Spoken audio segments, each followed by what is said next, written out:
Um, is it possible to dim the lights a little bit? Yeah. I'm so excited to be here. Thank you so much. This is really an honor to have the opportunity to talk about my work. So I put together this presentation thinking about the Garden of Earthly Delights because that has been my latest obsession. And I really feel that that painting is very timely in terms of what the planet is going through right now and what we are going through. So I've entitled it Our Heaven and Hell in a Mad, Mad World. So really, it is our fantasies and our dreams that really give us the opportunity to explore our unconscious and our creativity. And it's the mysteries in the world which really give us hope or give us insights into our own humanity. There's a wonderful quote by Albert Einstein: "The most beautiful experience we can have in this is the mysterious. It is the fundamental emotion that stands at the cradle of true art and science." And I really feel like where we are today in the world is very informed by art, science, and technology. The world is changing. We're living in the 21st century. There's so many things happening right now in terms of bioengineering and nanotechnologies. But I also feel like we are very behind spiritually. So there's kind of this rift in our world between how much we're growing in terms of the sciences and technology and what we are as people and how we evolve spiritually. So part of that process, we want to think about who are we? Where do we come from? What happens after we die? How do we evolve after we are born? How do our unconscious dreams and desires affect our behavior? Is there good and evil? What is real and what is an illusion? Are we alone, or is there a spirit world of God? Do we share a common humanity? Do we dare to dream?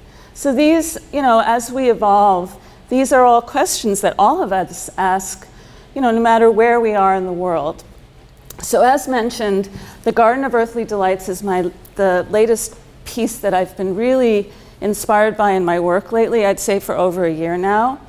And to me, I look at this painting as a kind of allegorical, mythological piece that kind of explores issues of heaven and hell. I don't see it as a religious painting personally, but I do see it as an allegory for our search for the truth in terms of finding purity, finding hope, finding love. But in the world we live in, it's a complex world. So there is, in a sense, good and evil. There also is this sense that we are all searching for love or for truth. And I especially love this painting in terms of my topic, fantasy. When I look at this piece, there's so many delightful, amazing representations of creativity and dreamlike worlds and joy and love, especially in the central panel. I also think that these architectural elements that are in the painting are amazing. They're so modern. And I just feel that, it's really important for us to look back through art history and to really acknowledge how we can learn and grow in our own work and just in terms of the aesthetics. So there also, we live in a very complex world where there is the dark and the light. We have many challenges to face right now. I told myself I wouldn't mention politics in this presentation today, but I personally am feeling very anxious in terms of what's going on in the United States right now. And this sense of foreboding about, the world is really a very current chord that I think maybe all of us are feeling. So I have been obsessed with this particular piece, and I was doing some research for this presentation, and one of my all-time favorite films from the 70s is Fantastic Planet, or La Planète Sauvage. And this film was really, really timely in terms of how it's almost like an allegorical science fiction film about how we can look at ourselves through the perspective of humanoid aliens, and how we are treated by them. So oftentimes for us to find ourselves, you know, if we're reflected from another vantage point, we're able to see who we are a little bit better. So I thought I'm going to play you a little clip from the film, which I actually think kind of references in the way the artwork is rendered. It kind of references the Garden of Earthly Delights in my mind. But this is remixed by Andy Dick, so there is a little bit of editing in terms of the music and some of the visual jumps, but I just think it's a wonderful little clip to give you a sense.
Sing, dear. Sing, sing.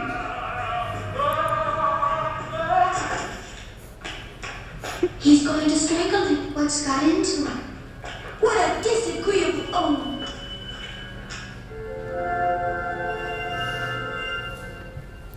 So anyway, it's really fun to see that film just because it is, I feel it's very poignant and timely in terms of a lot of the issues we're facing now, especially in regards to this rift between technology, the machine, the digital revolution, and who we are spiritually as people. So you'll notice in the entertainment industry lately, there's a lot of films that actually explore those issues, right? One of my all-time favorite recent films is Lucy. I must have watched it about 5 times. I love Lucy. But Ex Machina, if you haven't seen it, is really remarkable as well. And it's really interesting to see how, you know, there's kind of like this trickle-down effect in terms of what we're all feeling, in terms of damaging the planet, on not being sure of our futures, thinking about what's going to happen in the future, like how are we going to evolve? Are we going to encourage genetic manipulation? Are we going to change the structure of who we are? Like what is our future? How do we also, what's really important, how do we respect the planet? Especially in the film Avatar, I think that was a wonderful film to kind of celebrate nature and the spirituality that exists within nature as far as how we're all connected. Also, when we start to talk about fantasy, I think we're all kind of thinking and dreaming. I mean, I know we're all dreaming, but I think part of the way that we process our ideas is through our creative work. But it's also through these kind of archetypal stories that we all share in terms of heroes or overcoming obstacles. And it's really interesting because we are in the 21st century, time is changing, political climate is changing, global warming is here, that we seem to be kind of presenting these very archetypal images of heroes in comic books and all these stories about how we can develop and transcend good versus evil. So it's amazing what's going on in the entertainment industry in that respect. So I think part of our dilemma as artists and designers, as people, is to really come to terms with the outer world and the inner world. How do we balance How do we find balance in our lives?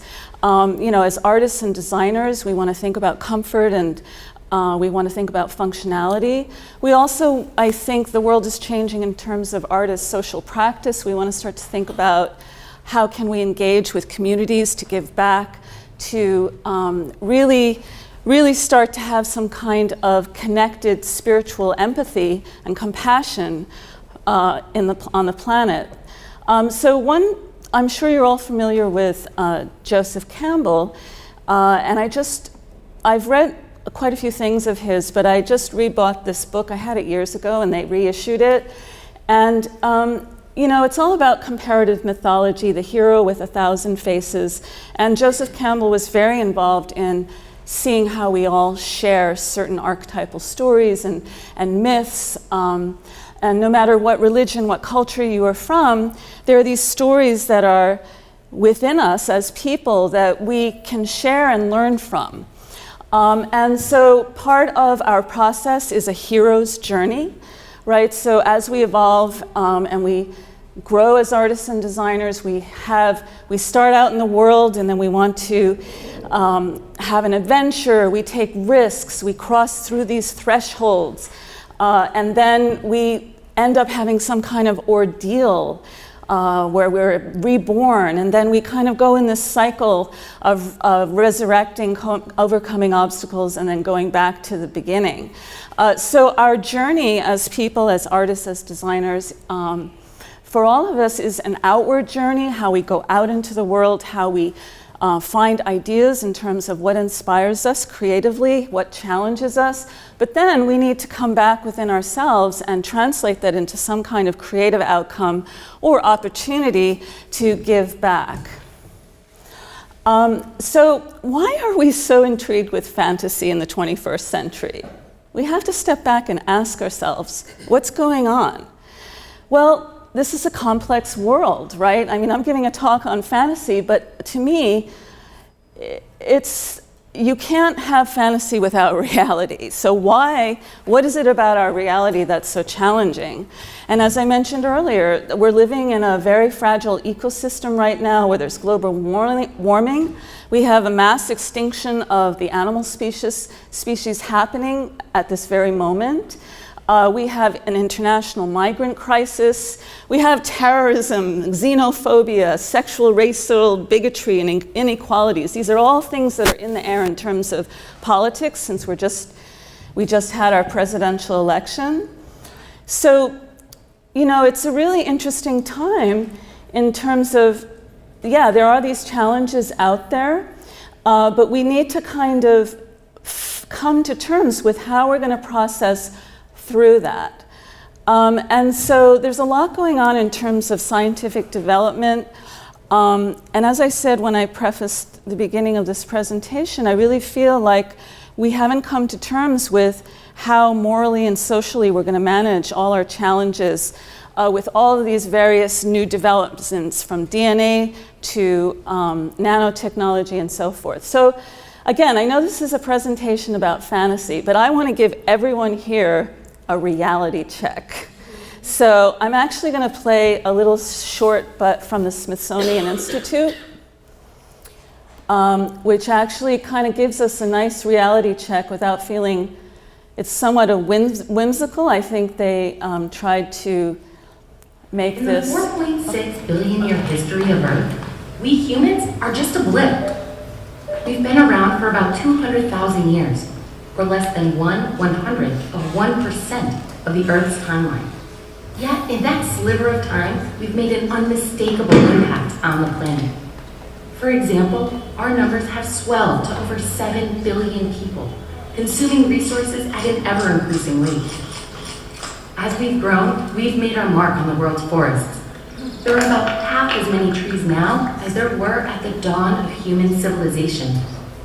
We've altered more than 50% of the Earth's land by clearing fields, building cities, damming rivers, and even removing mountaintops in search of coal. We've also changed our atmosphere. The carbon dioxide we generated during the early industrial revolution is still warming the planet today, along with all our emissions since then. Even if we we were to stop emitting CO2 right now, the gas we've already pumped into the atmosphere would last for tens of thousands of years. And so would the higher temperatures and rising sea levels it causes. We've affected other species as well. Our actions have stressed plant and animal populations around the world. In mammals alone, the extinction rate is now 55 times higher than before humans existed. We've caused so many changes to the planet so quickly that scientists have given this time period its own name. They're calling it the Anthropocene, or the Age of Humans. Like the Pleistocene and the Holocene, the Anthropocene represents a segment of the Earth's timeline. It includes things like the rise of fossil fuels as an energy source, the industrialization of agriculture, and the urbanization of more than half the world's population. We've caused a cascade of effects that have altered the landscape, the climate, the animals and plants around us, and even our own way of life. But these kinds of changes aren't unprecedented. In fact, the Earth is constantly in flux. Throughout its history, continents have broken apart and come together. Ocean currents have shifted and climates have fluctuated. Species have died out and new ones have emerged. So, how is this shit different? Right now, one species alone is driving these changes. What's even more unique is that we know we're doing it. That alone could be the most important shift in how we see ourselves today. By acknowledging that we're actively shaping the future of the planet, we can determine what shape that future will take. Now it's up to us to decide. What do we want our future to look like? Thank you for sitting through that. I just thought that that was a really well done presentation, and not making us panic, but just trying to keep it whimsical and positive in terms of where is our future and where are we going. So one thing, as I kind of alluded to, is this idea that there's an inner world and an outer world. How do we come to terms with those things? And I would kind of say that in a way it's kind of the microcosm and the macrocosm, the search for the universe within and the search for the universe without. I don't think it's a coincidence now that we're really starting, especially in our creative lives with our art and our design, a lot of artists these days are really starting to reference nature in their work. In my work, I'm doing a lot with hybridization, this theme in my work between animals and biological structures, or animals and humans. And it's really interesting that at the turn of the last century, Ernest Haeckel was this amazing German biologist, naturalist, philosopher, physician. He did all these amazing illustrations that are actually in the public domain now, and you can have access to them in terms of the microcosm of looking at life in a very scientific and detailed way. And I don't think it's a coincidence that there was a preoccupation with studying that at the same time in the late 1890s, when Darwin and Freud were also developing theories around evolution and the unconscious and psychology.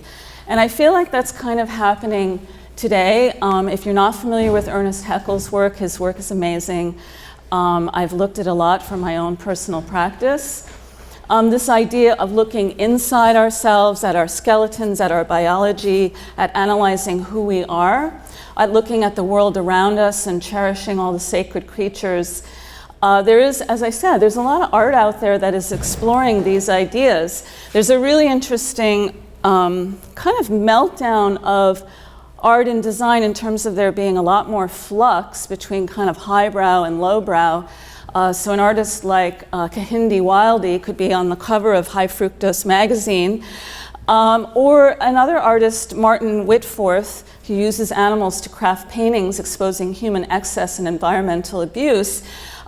These are artists that are both featured in the same magazine that are kind of referencing nature and flowers and botany and animals in a way to make a creative statement about their work. And there have been a lot of exhibitions lately with these kinds of themes of exploring our environment, our future, exploring what's going to happen to our world.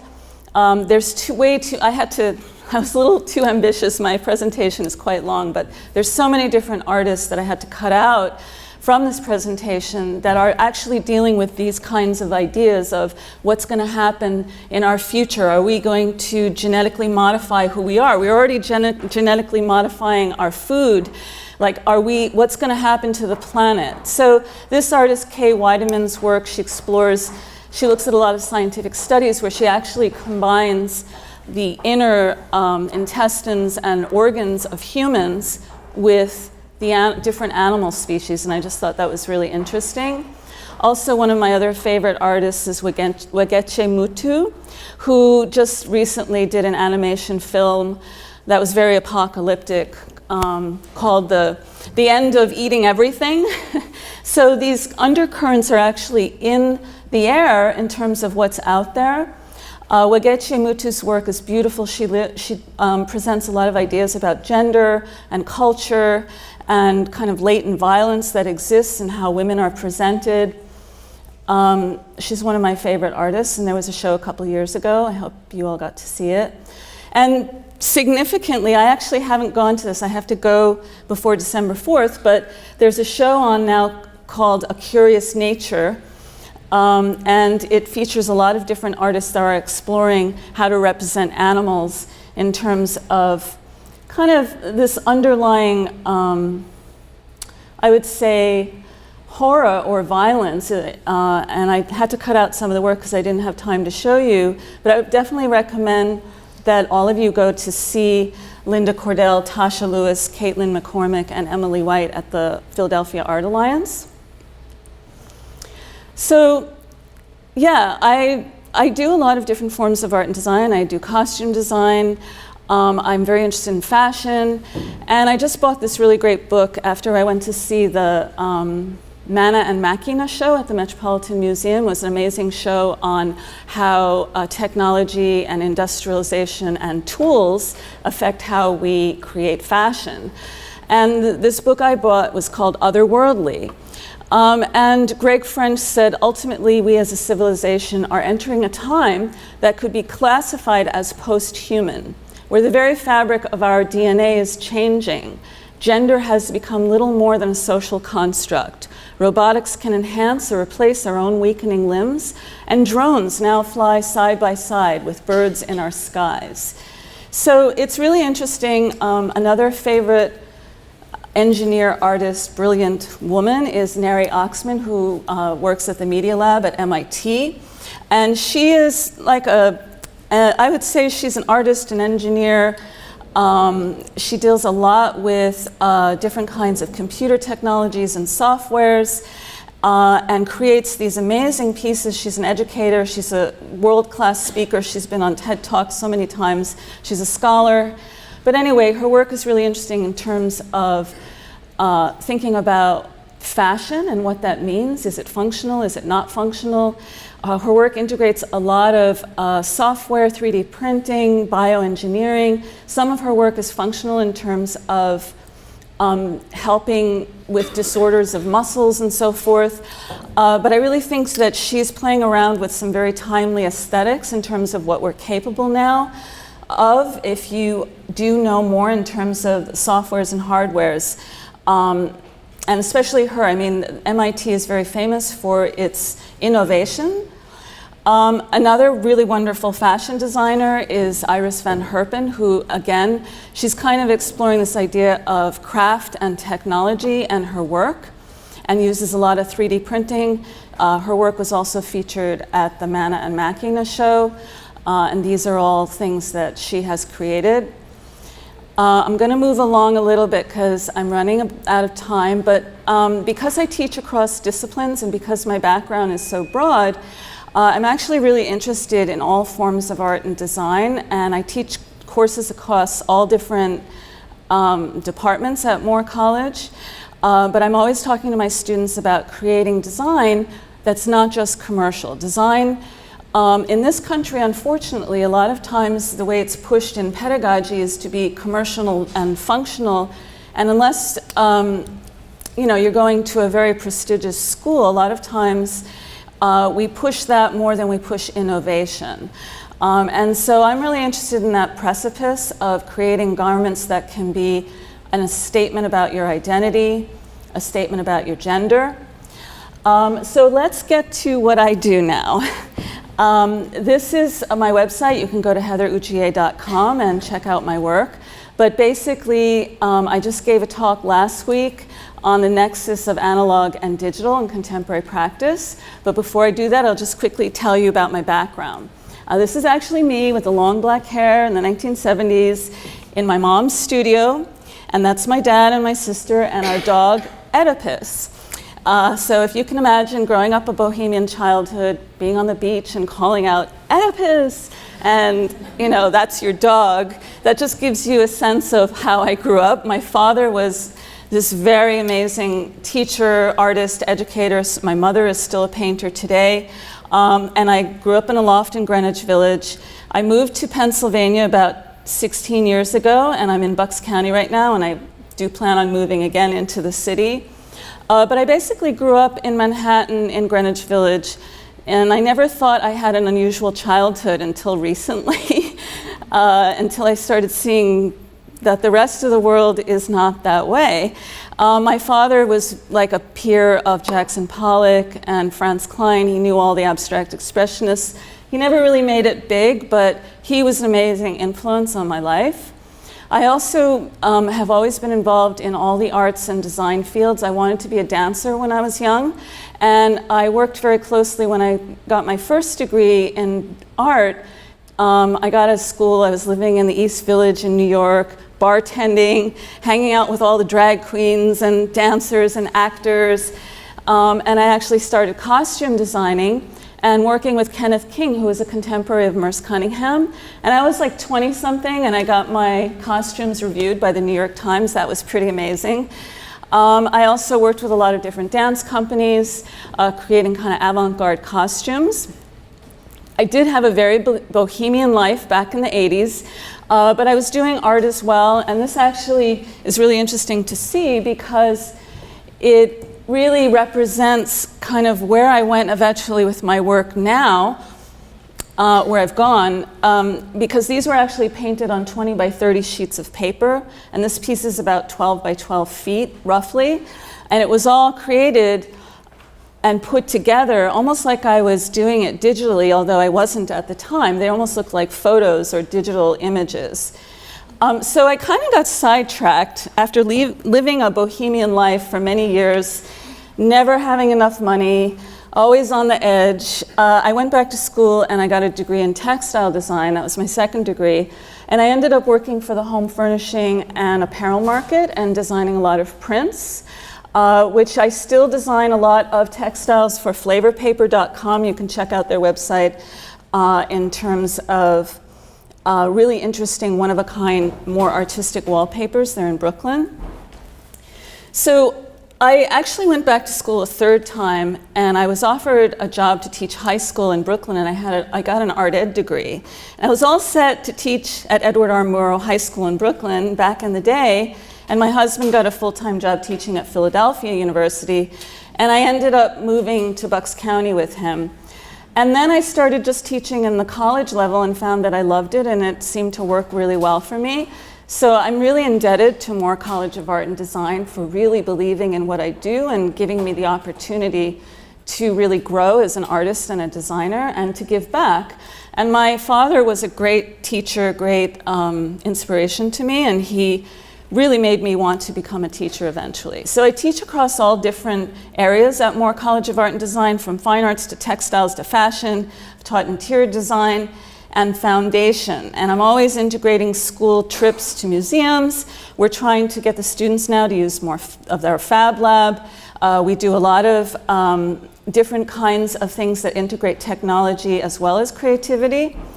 And I also really believe in kind of going back and forth between design and art. I feel like there is kind of a schism because design really is more about planning with a specific set of limitations, thinking about products, thinking about end use. But art can be more open-ended and spiritual and more ambiguous. And I think since times are changing, there's more of a flux now back and forth between those things. So we're in the process of, right now at Moore College of Art and Design, and trying to develop more interdisciplinary classes, and I'm hoping that I'll be more on board with that. I do a lot of student shows all the time. I'm eyeing that exhibition space back there thinking, how can we get our Moore College of Art and Design students to show in that space? So I'm going to try to follow up on that later. But I really believe in the kids. I love teaching. I worked in the industry for 15 years and I just got burnt out and I just didn't feel like I was giving back. This was actually an art to wear class I taught, and one of my students did some Arduino software and LED lights, and she laser cut these mirrored acrylics, and this was like this kind of abstract bust with moss on it as a kind of art to wear piece. I've done some LED workshops with the kids. We've also done a lot of digital printing exhibits with print design. Now I can definitely tell this is way too long. I'll try to move along. But so I'm always thinking about how do we interact with the world? How do we process that? How do we read, analyze? And also, I would classify that as atoms. And bits is really the virtual computer software, motion graphics, digital experimentations. And then if we really think about this kind of paradigm, this was written by John Maeda a couple years back. And I really do believe that atoms plus bits equals craft, because I do feel in the end we want to combine all things together to have a lot of skills and experimentation.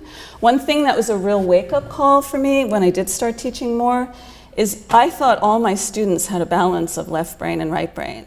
And I realized they don't. And that was a rude awakening, because I thought everyone had the ability to edit their work, to step back, to be objective, to think clearly about what they're doing, but also be able to make a mess, experiment, do multiple iterations of an idea. But if we really want to do good work, we really have to have a combination of those things. So again, I've been very active at Moore. I did a lecture last year on makers, all about maker labs. The maker movement, I'm sure you all know, is very big right now. I've also tried to integrate science, technology, and engineering and math with my students in terms of them designing prints inspired by the Fibonacci sequence. I have my foundation students actually designing designs based on the golden spiral. So my personal practice, I've always done a lot of visual research, and I kind of think about data mashing because I'm really interested in world culture. My husband is Japanese, and I've been to Japan a few times, and I really love a lot of the works of Kuniyoshi, Hiroshige, Hokusai, from like the 17th, 18th, and before then as well, a lot of the Japanese prints. All those different, I would say from like the 13th to the 18th century is really interesting for me. So I did have a show a couple years back at the Fleischer Museum. I won the Win Challenge, and I did a huge installation. And most of my work I hand paint and draw first, and then I digitally manipulate it, and then I scan it in, and then I scale it up using state-of-the-art technology with different printers. So I'm always looking at other cultures beyond the United States. Like this was really inspired by some Persian and Indian manuscripts from the 17th and 18th century. I love the symbolism, and I kind of reappropriated this piece, painted it with gouache. So this is all hand painted, but this is actually only 20 by 30 on a sheet of paper. And this piece, I'm really pleased to say, it's I'm not really supposed to talk about it, but it is actually hanging across the street at the PA Convention Center. So I'm very humbled that was, I did apply for a competition, and that was purchased, so I'm really happy about that. And part of the problem I actually have with my work is that it's too large, and if you want to buy my work, you have to have a castle, basically. So, but I love being a drama queen. I love large scale. I think that it forces us to kind of encounter something. I also am really interested in art history, as I've mentioned. I did a lot of research for the last show at the Philadelphia Art Alliance on Albrecht Dürer and the Renaissance. And then I hand drew and hand painted all these variations of his work. These are the Four Witches and Adam and Eve, which I redrew with pen and ink and gouache. I also was doing a lot of drawings of anatomical studies and animal studies from the 19th century. I was looking at Andrea Mantega at the same time. This is an amazing piece he did in the 15th century. And then I redrew the whole thing. This took me about 3 months to draw. These are 2 sheets of 30 by 40 paper that I spent hours and hours drawing. Then I redesigned it, kind of appropriated it, and then this piece is now hanging it was hanging at the Racine Art Museum. I actually designed this piece to fit in that space, which was really great. So there was a show at the Art Alliance a few years back, and I was very interested in, some of the ideas I discussed about biodiversity and saving the planet, and I was really this particular image, the dodo bird, is now extinct, and I kind of data mashed that together with that figure I just drew. I was kind of drawing these hybrid, painting and drawing these hybrid kind of flora and fauna that had both animal and body parts in them. So one thing that really excites me as a designer is actually looking at a space and how do I bring, as Einstein has said, how do I bring magic and mystery to that space? So when I went to the Art Alliance, I was looking at the main floor gallery, and I transformed it into this kind of really sacred, magical space where I was really trying to imply how important it is for us to look at the world from the outside in, using the windows as a kind of interface. These were hung as transparent layers on the windows, and these were all hand drew, and the patterns were designed in repeat. This piece was all, this installation, everything in here started out as hand drawing, and then it was all digitally printed. So those are vinyl, digitally printed vinyl. I'm really indebted to R.J. Thornburg, who designed the couch, and I designed the fabric for it, and I designed an erotic pattern in repeat, and this is what one of the walls looked like. As a designer, I'm always speccing out, kind of designing, planning ahead what I'm going to do. And then this is what it ended up looking in the final representation. And then that was, you can see to the left, there was a fireplace there, and it kind of looked, a little bit different than the same corner, which once I installed the work, it really transformed the space. There's RJ. So this piece is a little bit naughty.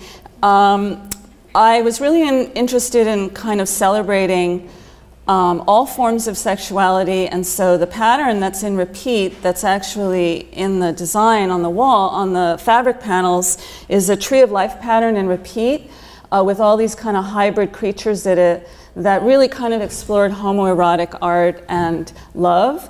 Again, I was using a lot of technology for this particular piece. I went to ICFF in New York, and I actually had the opportunity to digitally print those pieces on acrylic polymer in Italy. And those are not traditional mosaic pieces on the wall there. Those are actually done with digital printing with this really patented method. So again, what are our insides? How do we look inside? Is it disgusting? Is it beautiful? That edge between, the horror, the nightmare, our fantasies or realities, those are the kinds of things I'm interested in. These were the rugs that were on the wall. I do have a video, which I'm not going to show, which basically outlines how I digitally printed these pieces. I did it through My Mosaic in Italy. And then these are some of the erotic paintings I did, which actually were integrated later into both digitally printed plates. That's a porcelain plate to the left. And then the wallpaper in the other gallery space was the pattern in repeat. I recently this has been a really crazy year in a good way and a bad way. I had 2 shows within the last 6 months. One was at the Delaware Art Museum, and it was actually a collaborative show for artist couples.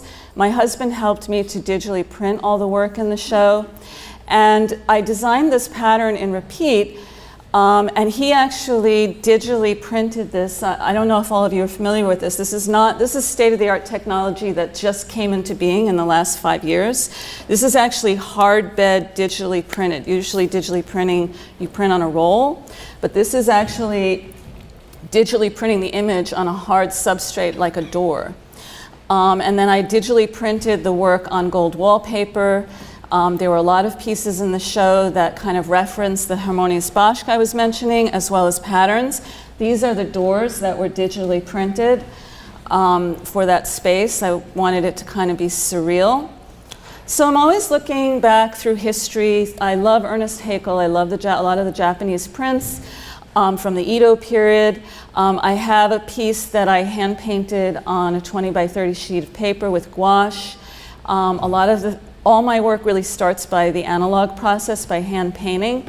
This piece, if you want to go see it, is actually on view right now at Moore College of Art and Design in their galleries downstairs. I'm speechless because this piece is 7 yards long, and it took me a year to embellish and encrust the surface with millions of beads and sequins. So don't ask me why.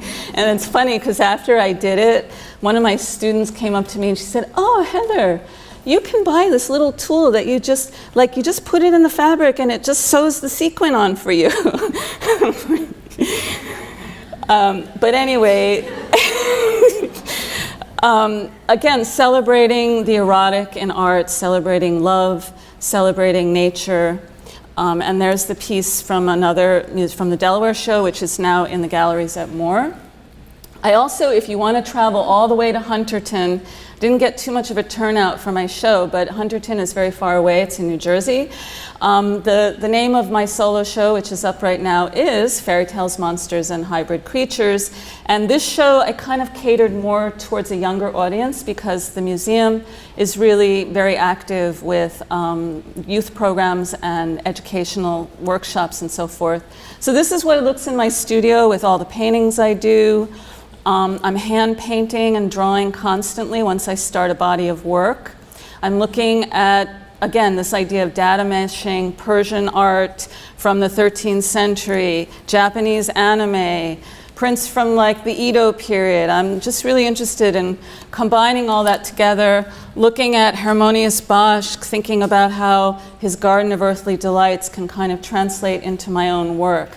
Celebrating love, celebrating passion, celebrating the beautiful and the ugly. So again, I designed the whole show. It's on now if you want to go. It's going to be up till, I think, the first week of January. I designed the entire show to spec, to fit into the floor plan of the museum. So this wall, this is what I'm going through most of the time when I am invited to a show. I'm measuring, I'm creating my art, and then I'm doing a digital simulation to see how it will look. And then finally, when it comes to fruition, it's alive, it's born, right? So it's, it's really exciting to be able to design for a specific space. This piece was in the Delaware Art Museum, but I designed the rest of the pieces to work with it in scale so that the whole show would have a kind of synergy of kind of working together. And also this piece was kind of inspired by Where the Wild Things Are, which is a wonderful children's story. I'm going to skip through this because I can see a few people are shifting in their seats, and I'm almost done. I am almost done. Yeah? Okay, all right. Sorry this is so long. I'm always too ambitious, but I do a lot of things, and I have a lot of loves, and I want to do my own fashion collection, I just don't have time. So I created this digitally printed kimono, and I actually was going to design a whole line of garments and sell them, but I just haven't had time. But I really love this kimono. I also had a piece a few years back in the Art Alliance show that I was just starting to do laser cutting. These are more conceptual pieces. I would say this piece you probably have to be a size 2 to wear it, but this is all laser cut acrylic. This is like my woman warrior here. And it's all kind of like armor. And this is in my studio. I actually have to photograph this with a real model. I also I love to collaborate. So anybody out there who wants to collaborate with me, I'm all for it. I collaborated with an amazing artist, Benjamin Volta, who does a lot of projects all around the city with kids and public schools. And we did a project with Russell Byers Charter School, where we went to the Franklin Science Institute and we were studying brain cells. And so that is actually a giant brain cell costume I made. And I actually had my students at Moore College help me make it. And then with the kids, this was so much fun. We actually installed that and did like a little performance, interactive, theatrical production at the Franklin Science Museums. The kids had EL wires on their motorcycle helmets with little battery packs. And they were reading their lines. It was really fun. Newsworks did a really great review about what we did. So again, always starting with research, with sketching out your ideas, planning. That's my husband. What I had fun with this piece was using unusual, unconventional materials. So the circles that are in there are hula hoops, and then the dome on the top is actually a styrofoam planter that's inverted, and then I padded it. And the legs of the dendrites from the brain cell, those are actually swim noodles that I cut up and taped together until eventually. This whole thing is so huge, it's in my basement right now, I have nowhere to put it. But the little kids were so cute. They performed with it, and my husband took some amazing pictures. And then finally, I'm almost done, for the show at the Hunterton Art Museum, I did want to do a huge magical installation, and again, I was thinking of catering more towards children, and I wanted to do kind of like a winter white wonderland with this woman maybe wearing this garment in this forest, all white enchanted forest. I was doing all this research on it, and it just took too long. I didn't have enough time, but I did actually finish the garment, and I made it all out of paper. So I did all these different material explorations, and I made this kind of woman warrior. Her horns are actually made of Bristol paper, which I glued and covered with yarn. I did all of this hand quilling. In my youth, I worked at Juilliard for about a year as a costume assistant, and I learned how to make 17th century corsets. I never thought I'd have the opportunity to do that again, but I did. And I actually made it out of paper. And the whole thing is actually functional, but you'd probably have to be a size 2, as I mentioned, to wear it. But it was really fun to work with the materiality of all of this, and eventually it's now installed at the Hunterton Art Museum as a kind of standalone white woman warrior.